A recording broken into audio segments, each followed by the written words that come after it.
Welcome to Anime Breakdowns. Today we're going to be taking a look at everything you need to know about the Limitless. Satoru Gojo, who is the main user of the Limitless in the series, is one of the most terrifyingly powerful sorcerers in existence. As both a naturally talented fighter and an extremely intelligent human being, he also happens to be the recipient of one of the rarest combinations of abilities in the series. This video will cover three major topics: the Limitless, its interactions with the Six Eyes, and some of the lesser-known abilities that the Limitless provides. If you'd like to get into all the nitty-gritty details of the Six Eyes, their origins, and everything they have to offer, then there'll be a link to that video down below. First things first, let's go ahead and dive into all the different variations of the Limitless. The Limitless has three basic states, with one advanced state along with the capabilities of being developed into a domain expansion, with a handful of other miscellaneous powers granted on the side. The first state of the Limitless is its neutral state. This is known as infinity. In both the anime and the manga, Gojo's enemies tend to not be able to land a single scratch on him no matter how hard they try to attack him. Both curse techniques and physical attacks are rendered more or less useless because the attacks seem to stop completely just before reaching his body.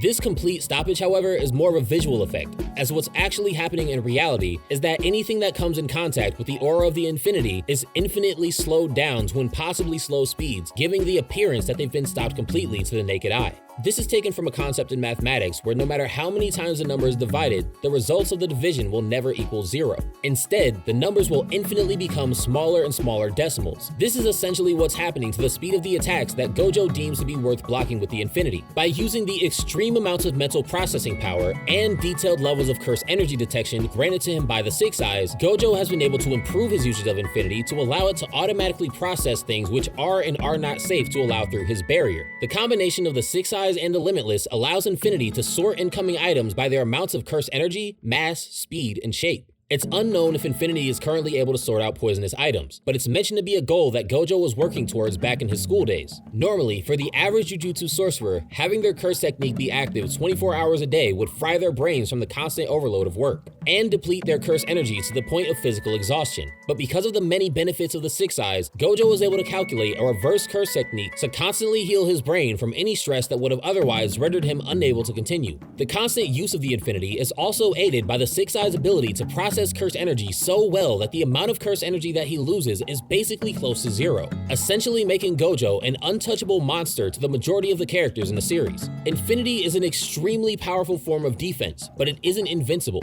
There are multiple ways of dispelling the protection of the Infinity, and in some rare cases, ways of getting around its automatic threat sorting properties. The most prominent way of interrupting Infinity's protection is through the use of extremely rare curse tools. Examples of these would be the black rope used by Miguel and Toji Fushiguro's inverted spear of heaven, which have the ability to disrupt and nullify the effects of not only the Limitless, but all curse techniques respectively. However, with Gojo being both an extremely intelligent and gifted fighter, this has never been shown to completely stop him from defeating his enemies. The second way to completely get around the Infinity is through the use of a very rare curse technique known as domain amplification, which surrounds its users in an aura that dispels all curse techniques on contact. This, however, is an extremely rare ability, and it limits the users of domain amplification to only being able to use physical attacks. In the event that Gojo is aware of something that isn't covered by Infinity's automatic threat detection, he can choose to have Infinity repel it manually, just like he used to before further developing the technique. Hypothetically speaking, assuming that they ever ended up in a physical confrontation, the angel shown in the Culling games who erases all curse techniques can also presumably stop Infinity and all the abilities of the Limitless. The final known way to bypass Gojo's defense is to avoid dealing with it altogether and choosing to seal him away in an item such as Prison Realm. But as shown in the manga, this is much easier said than done. State number 2 of the Limitless: Blue.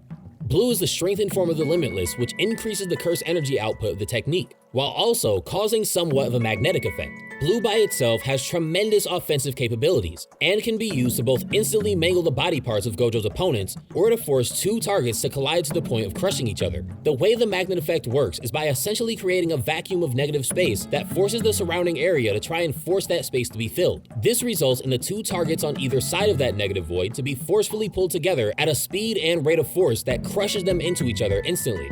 In the event that Gojo is facing a single target, his usage of blue will twist all their limbs together, rendering them incapable of fighting, assuming that they actually survive to begin with. One powerful derivative of blue is an attack that's rarely seen known as Azure Glow. This essentially works in a similar way to the first description given for blue's abilities, but with the added twist of Gojo amplifying it to be a wide-range AoE attack. This version of blue allows Gojo to choose a point to act as a center of gravity, capable of attracting everything in the area purely to crush it into dust in a wide circular radius. This was seen back in chapter 71 when Gojo tried to obliterate Toji, only to find out that he had already moved outside of the range of the attack.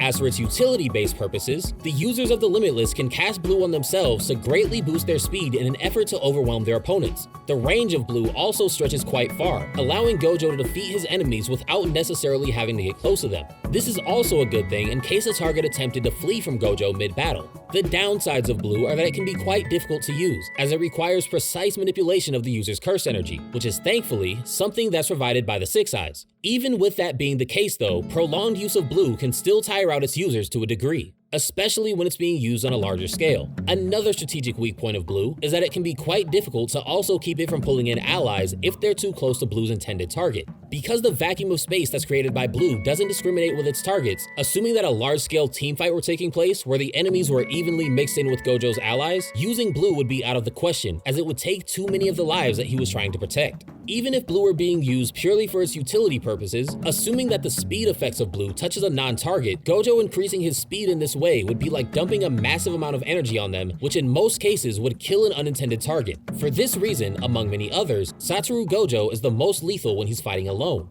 State number 3 of the Limitless, Red. Red is a purely offensive technique that's fueled by pumping the Limitless with positive energy. This entire process is made possible by a reverse curse technique. According to Pseudo Geto, Red outputs at least twice as much curse energy as blue by bringing infinity into reality and condensing its power into a small point hovering above Gojo's finger. The blast radius is incredibly large and will blast away almost anything caught in its path. As another large-scale AoE attack, this is yet again another reason why Gojo's full power can only be unleashed when he's alone. And now for the advanced state. One of the rarest attacks that the Limitless can provide is also one of the most popular with the fans of the series. The most powerful direct attack that Satoru Gojo can output is one that's not even widely known in the Gojo family, let alone the rest of the Jujutsu world. This god-level attack is known as Hollow Purple. By combining both red and blue, Gojo is able to create something that by all stretches of the imagination should be impossible. Because of the very nature of this technique defying all natural laws of existence, it's also commonly called Imaginary Technique Purple in the Jujutsu Kaisen manga. Hollow Purple is a seemingly unstoppable spear of pure destruction that obliterates anything in its path, with no known exceptions. Because of the combination of the forces of attraction and repulsion, Hollow Purple creates a distortion in the fabric of space at an atomic level, which is, in part, possible because of the benefits provided by the Six Eyes. As for the final known evolution of the Limitless in the series, it possesses one of the most terrifying domain expansions in all of Jujutsu Kaisen. Unlimited Void creates a literal empty void of space that appears to take its target to the very center of the universe itself. The target is then presented with a barrage of limitless information that floods their brains to the point of them being unable to act. It's an extremely odd phenomenon that paralyzes its targets, allowing Gojo to simply walk up to them and dispose of them as he pleases, sometimes even going as far as to rip his opponent's entire head off. Luckily, the effects of Gojo's domain expansion don't affect him or anyone that he's directly touching at the time of casting. Unfortunately though, assuming that there's a curtain active like in the Shibuya incident, a prolonged unlimited void would crush anyone in between the domain and the curtain. Bearing this in mind, because of how polished Satoru Gojo's abilities are, he's able to limit himself to only using his domain expansion for a total of 0.2 seconds if necessary. This will help him avoid the consequence of involving innocents with low curse energy by flooding them with as little information as possible. Even though the civilians were only inside of unlimited void for a total of 0.2 seconds, they were flooded with roughly half a year's worth of information, which would force them to be out of commission for at least 2 months before they were able to return to their lives with the help of rehabilitation centers. Gojo also retains the abilities of self-healing through reverse curse techniques, using curtains, reinforcing his body with curse energy for increased physical power and damage reduction, being able to fly, and teleportation for both himself and others, and all of the abilities of the Six Eyes, which I go into more detail about here. That's all for the Limitless in Jujutsu Kaisen. If there are any other breakdown topics you'd like to see covered on this channel, make sure to comment down below on what you'd like to see in the future. And as always, have a great day, guys.